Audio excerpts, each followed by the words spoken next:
Have you lost your job or changed professions in the last 2 years? You're not alone. Welcome to our COVID-19 special. For many people, the coronavirus pandemic spelled financial disaster. In Argentina, more people slid into poverty, while its 12 richest families raked in billions. Also on the show, around the world, firms were forced to close, including private bus operators in Zimbabwe. And from welfare recipient to ice cream entrepreneur, an inspiring story from South Africa.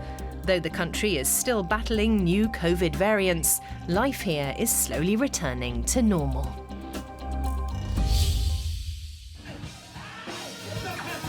A crowded venue, live music, good vibes. That's what Mzu Ntantizo and his band have been missing for almost 2 years. South Africa's strict COVID-19 restrictions have kept things quiet during that time.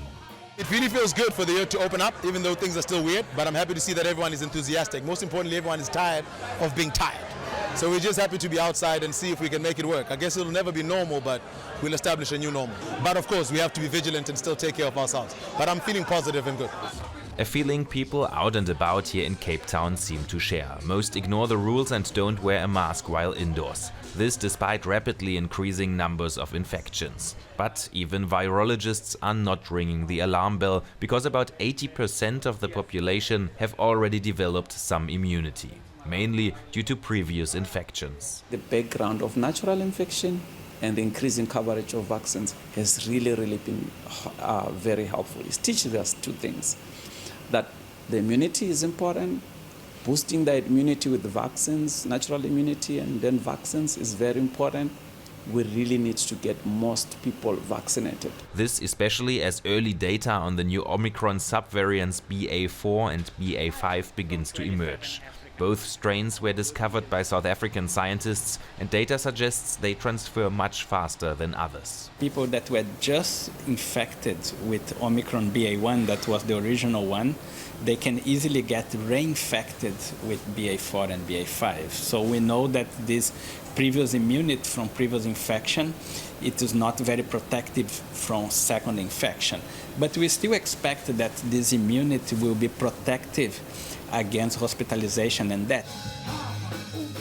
As long as hospitals remain relatively empty, virologists say there is no need for bars to remain empty too. That's why they are not calling for tighter COVID regulations in South Africa. South Africa was one of the few African countries to pay social assistance to people who were unemployed and had no other source of income during the pandemic. The amount was small, roughly €20 a month, which sparked controversy. But it helped many survive, and a few to even start a new business.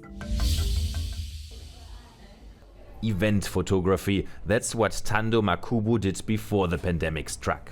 But after almost all events were cancelled, he had to find new subjects to photograph. He saved about €40 from his COVID grants to come up with creative ice cream designs. The pictures posted on his social media channels went viral, and he decided to open an ice cream parlor at his mother's house.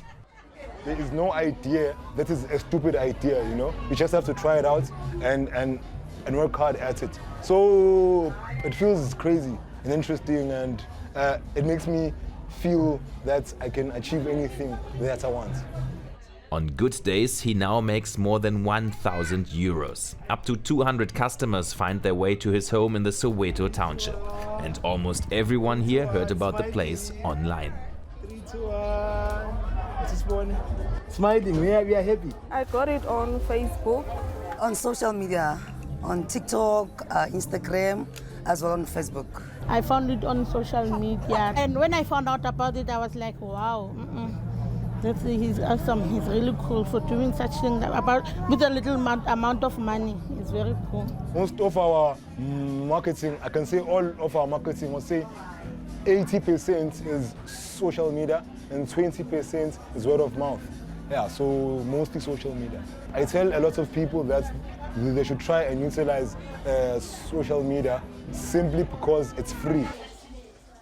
The family house now turned into a business. We're in the kitchen where we make it happen. I love spending time here. I get to spend more time with my family, and it's the time where we create our beautiful products. Thando now employs his sister, a brother, a neighbor, and his proud mother. He decided, let me take a chance, let me see if this will work. And it did work. Here we are today. He's in a position to feed himself and help out in the family. Because my kids weren't doing anything yet. I think we're all aware that there's no jobs in South Africa. They've been to school, but they can't get employment anyway. Well, Thando is not the type that wanted to go report to a boss. He wanted to be his own boss. So this is a blessing. Since the business is growing fast, Soweto Creamery is now looking for a commercial space to rent, much to the liking of Thando's mother, who wouldn't mind regaining some of her privacy at home. Thando already has bigger plans. He wants to add waffles and smoothies to the portfolio, and even start some food trucks.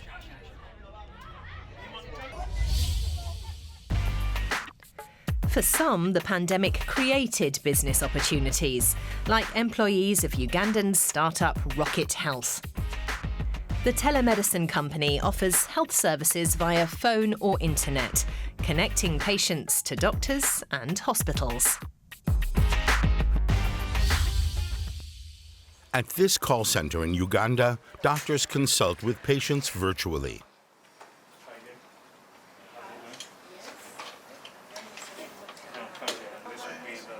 Dr. Davis Muzinguzi wants to improve access to health care in Uganda. In 2015, he founded Rocket Health. We figured out that we needed to redesign a solution that really solves a lot of these problems, like long waiting times, the cost of care, the quality of care. So by putting together a Rocket Health service that starts with you just being able to have a voice call or a chat or a video call with a medical doctor, we thought that that cuts out your travel time immediately. You get that help that you need as soon as you need it. And then also being able to integrate lab services and pharmacy services also means that you can save more time by getting care in the comfort of your home or your office or at school. Many people in Uganda don't have access to regular health care. Some just live too far away. Pandemic-related lockdowns made visits to a doctor even more difficult. And in-person visits also posed the risk of infection. One of the first confirmed COVID cases in Uganda involved a healthcare worker. In the months that followed, many frontline health workers were infected. Most stayed in their jobs, but worried about their families. Doctors working from home can help take the pressure off overcrowded hospitals and reduce the risk of coronavirus exposure for doctors, patients, and their contacts. It does give you some form of protection because you're not, you and your client are you're not sharing the same space. So if you can have people stay where they are, and you have this one other doctor at the, behind a telephone, able to still provide them with the same services that they would have got if they actually went to the hospital, I think it benefits both doctors, be it in the telemedicine world and those that are actually practicing medicine traditionally. In June 2021, the number of COVID cases in Uganda rose sharply. That same month, Rocket Health recorded more than 75,000 telemedicine consultations. The company also collects laboratory samples from their clients and delivers healthcare products and medicines directly to clients in Kampala and the surrounding region. Clients appreciate that they can even access healthcare from work. It's convenient and saves time, says Sophia Nakiranda. The hospital visit's like 2 to 3 hours. With Rocket Health, I'm going to make the call. I'll talk to that doctor. In case there is any lab that has to be done, they'll send someone, take the test as I continue doing my day-to-day work. Davis Muzinguzi says less than 10% of cases require an in-person consult. But when the need arises, doctors can send out an ambulance or ask the patients to come to the company's clinic. The doctor is pleased that his company is taking off, But the sudden surge in demand for remote health services during the pandemic also posed a challenge. We saw our number of encounters and patients that we were serving grow by 500% within a period of 1 year. So it also put a lot of stress and strain on us to be able to keep up with the demand that people are now having. And what we have seen, even as the pandemic starts to subside, is that a lot of people that had that initial experience with Rocket Health have continued to use telemedicine. But for people like Davis Muzinguzi and his Rocket Health company, the ideas tested during the pandemic presented a business opportunity and helped expand access to healthcare in Uganda.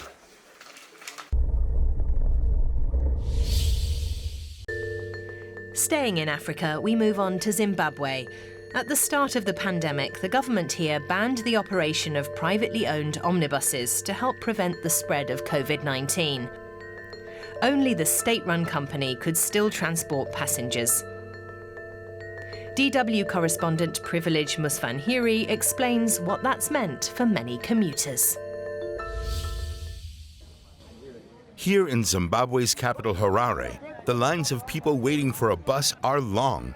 It's been like this for more than 2 years. For student George Chiriseri, getting to university every day isn't easy. He has to get a ticket and a seat and steer clear of the many pickpockets. It's very difficult to get to work on time or to school. It's very difficult. All of the buses here are expensive. $1 a ticket. No one can afford that. We don't have that kind of money. So we're waiting for transportation we can afford, but there isn't much of that.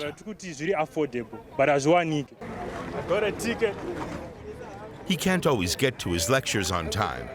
At the start of the pandemic, the authorities banned private commuter omnibuses, popularly known as combis, to help contain the spread of COVID-19. Tinotenda Joe also lives in the area.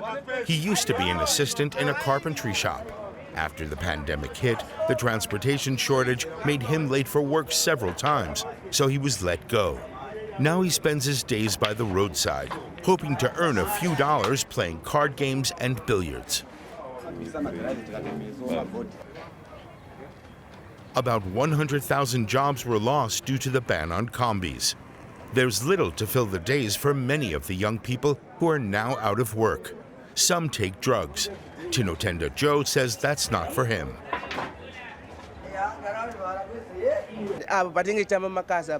We earn $2 betting on games.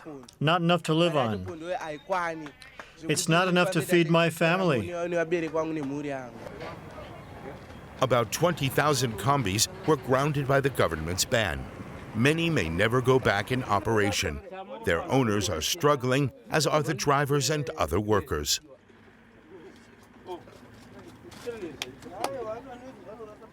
Owen Chadiamhunga used to own 4 buses. He had to sell 3 of them, leaving him with just one he can no longer operate.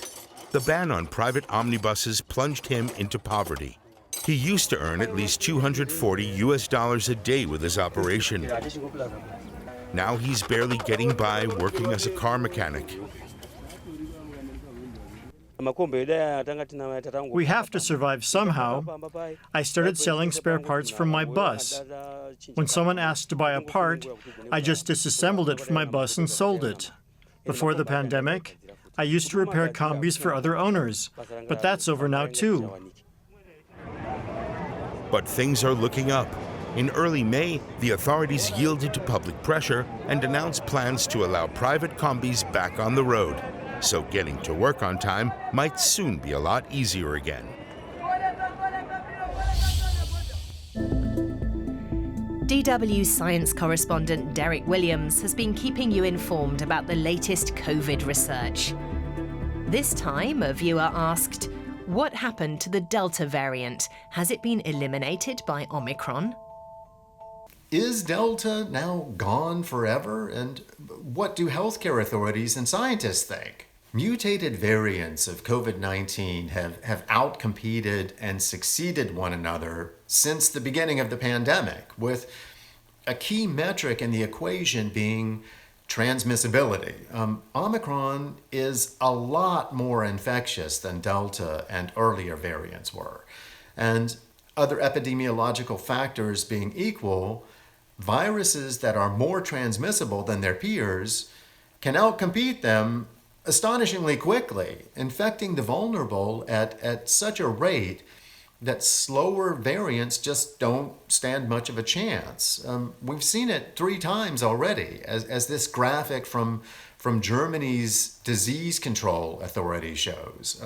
Over time, the original virus was replaced almost completely by the Alpha variant. Remember Alpha, which just a few months later lost out to Delta, which has now been replaced by Omicron. Genetic sequencing has turned up almost no Delta cases in the country since the end of March. And it's not just in Germany. The CDC in the US also no longer considers Delta a variant of concern.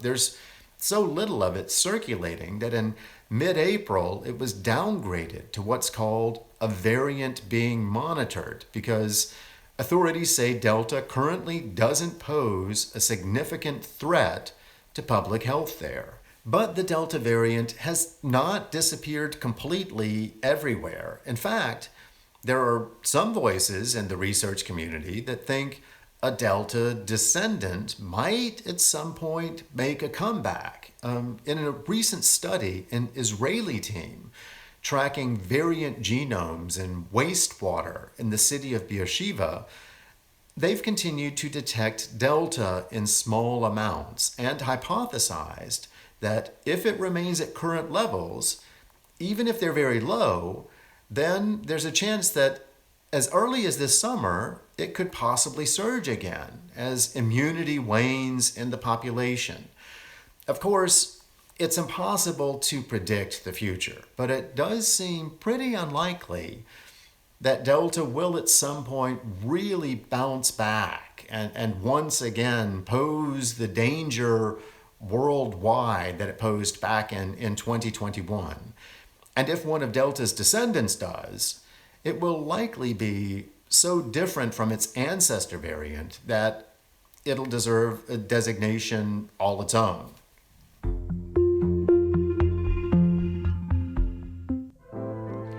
Now we head to South America. A recent study conducted with support from the German Friedrich Ebert Foundation shows that 12 of Argentina's richest families got even richer during the pandemic, while almost everyone else ended up poorer. DW correspondent Alejandro Rebosio has more.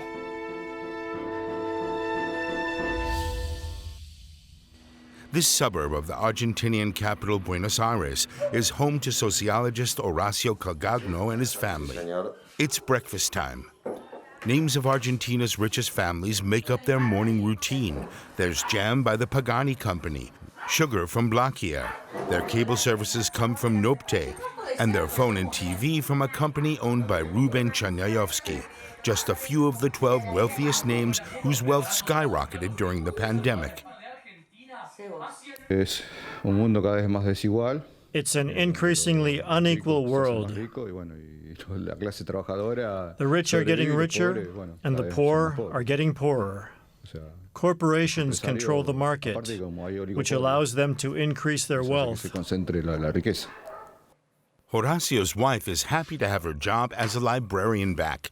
She had lost it in the pandemic and started studying.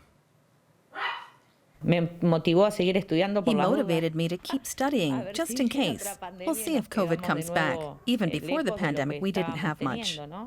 The pandemic has further widened the existing gulf of inequality between wealthy business owners and the average Argentinian.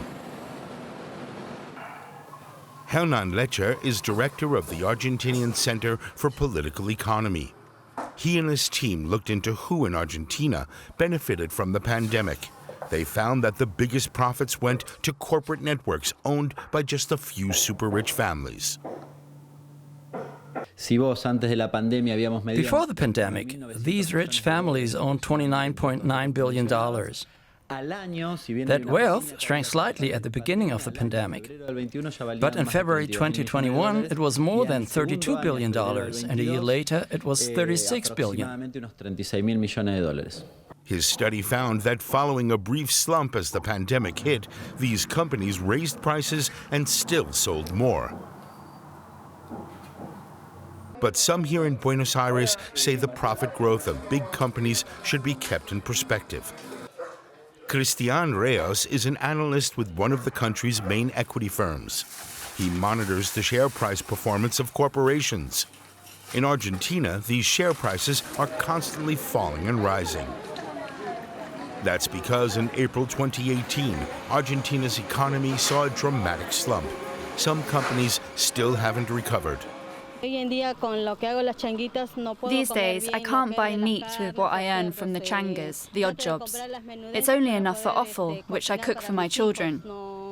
I don't cook the way I used to. Everything's got more expensive. Meat, chicken, pasta, rice, everything. Horacio Calgagno and his family are also suffering from price increases.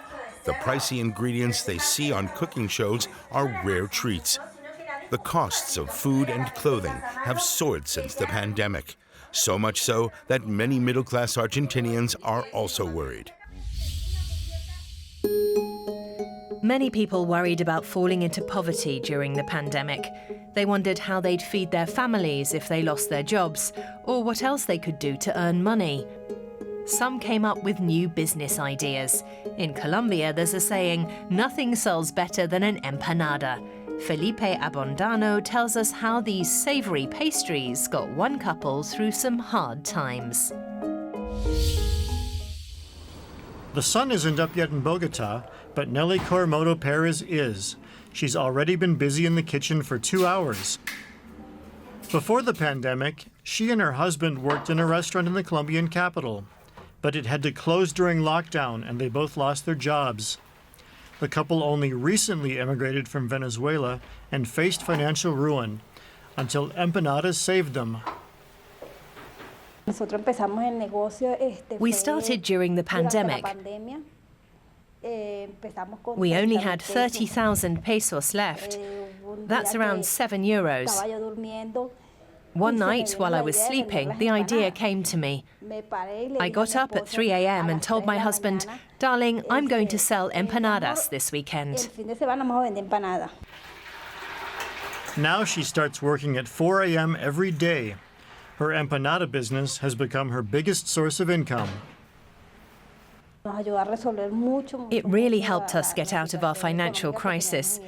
We can pay our bills and our rent again. That's how it started until things stabilized. Meaning that now I do the selling and my husband also has a job again.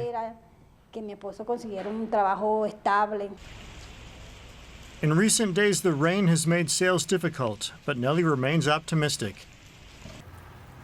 She sets up her stand on the street, and before long, she has her first customer. The pastry and chicken make these empanadas rich and quite filling. Just like at home, that's important. Nelly says her empanada business is one of the few good things to have come out of the pandemic.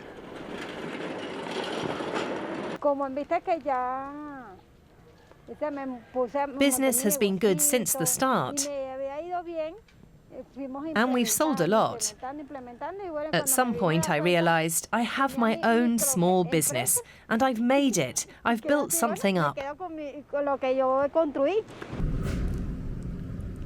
Colombians love their empanadas. During lockdown, many missed this popular street food, so they started buying pre-made, frozen empanadas at the supermarket to heat up at home. That's been a boon for food producers like Simon Ferro. It was a huge challenge for us. We had to increase production, and for that we needed more capital, of course. So then we also had to deal with the financing. We were growing ridiculously fast, especially at discount chains like D1 or Justo, the places people shopped at most during the pandemic. His company bought new machines and hired more staff. Jose Atienza found a steady job here. We can make over 50,000 empanadas in a shift. It depends on the client's order and the production manager. Running 3 shifts, we can produce up to 120,000 per day. Making empanadas seems to be a secure business model in Colombia. Whether pre-made or from a street food stall, empanadas have helped many in Colombia get through the pandemic.